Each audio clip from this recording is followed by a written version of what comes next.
ओम साई राम। आजिर साई संदेश रे बाबा कहते मोर प्रिय संतान तुम्हें तुमर चाकरी की लेकिन बहुत असुविधा अच्छ।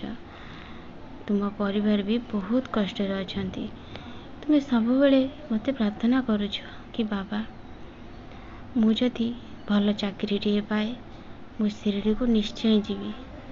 से तो तुम्हें कुंपीरे किछि पैसा पकेवाको आरंभ करिच।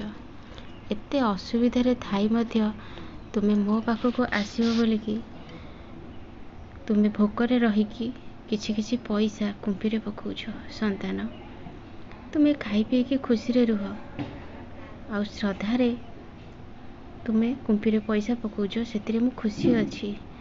हेले तुम्हें तबे असुविधार अच्छ ना संतान। जेते बेले तुम पाखरे किछि पैसा बंचिबो तुम्हें कुंपीरे पकेइबो। तुम्हें खाइबा पीबा ठीक रे कर देखिबो मु तुमको कथा देउछि बहुत जल्दी तुमर गोटे भल चाकरी हेबो आ तुम दुख भी जीवो।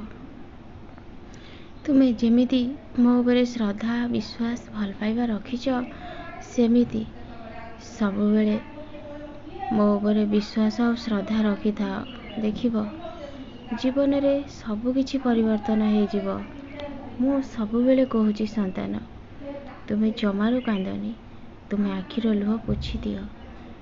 तुमको जी जेते चाहिए भी खाले पकई पारबनी। जी तुम नारे जेते षड्यंत्र करू जी तुमको कष्ट दवापाई जेते भी प्रयास करू कौनसी रे भी से सफलता पाइबनी। संतान मु तुमको सब बेले से गोटे कथा कही आसी जेमिति सबु मनीष माने हस खुशी रे बंचुचंती खाऊचंती पीऊचंती बुलुचंती तुम्हें भी सेमिति हस खुशी रे रुह। तुम्हें भावुछ मो सांगरे केही भी नहांती मते समस्ते अपमानित करुचंती छोट करी कहउचंती। संतान तुम्हें कही देखिल समस्तଙ୍କ पाखरे कोन तुमर बाबा अछंती किंतु तुम पाखरे सब बेले अछंती। तुम्हें जोठी भी जाओ निज मन को थरे पचारि देख तुम बाबा कौन तुमको फोटो माध्यम रे हेले भी कौन दर्शन दियंती संतान। से लगी मु अच्छी तुम सहित संतान।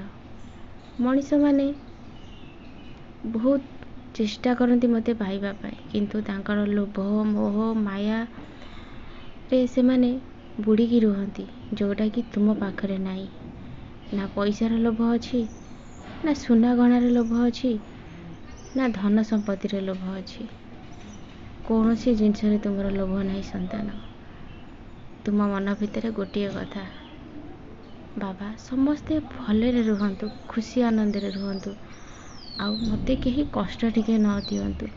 मु भी मो जीवन रे खुशी रे रहिबा को चाहूची। संतान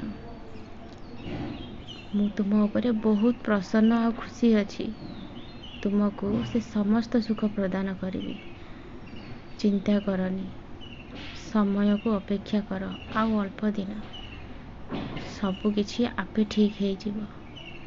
देखिबो जेतेबेले तुम्हें मो शरण रे आश्रय नहींच मु समस्तक सामना रे निश्चय तुमको सुखी ही करेबी। संतान तुम बाबा उपरे तुम्हें भरोसा रख आउ मोर साई सच्चरित्र को सबुदिन पाठ कर तुम जीवन को मु निश्चय परिवर्तन करदेवी। तुम्हें जमार मन कष्ट करनी। तुम्हें जिते बड़े मन दुख करुच तुम बाबा को बहुत कष्ट होउची।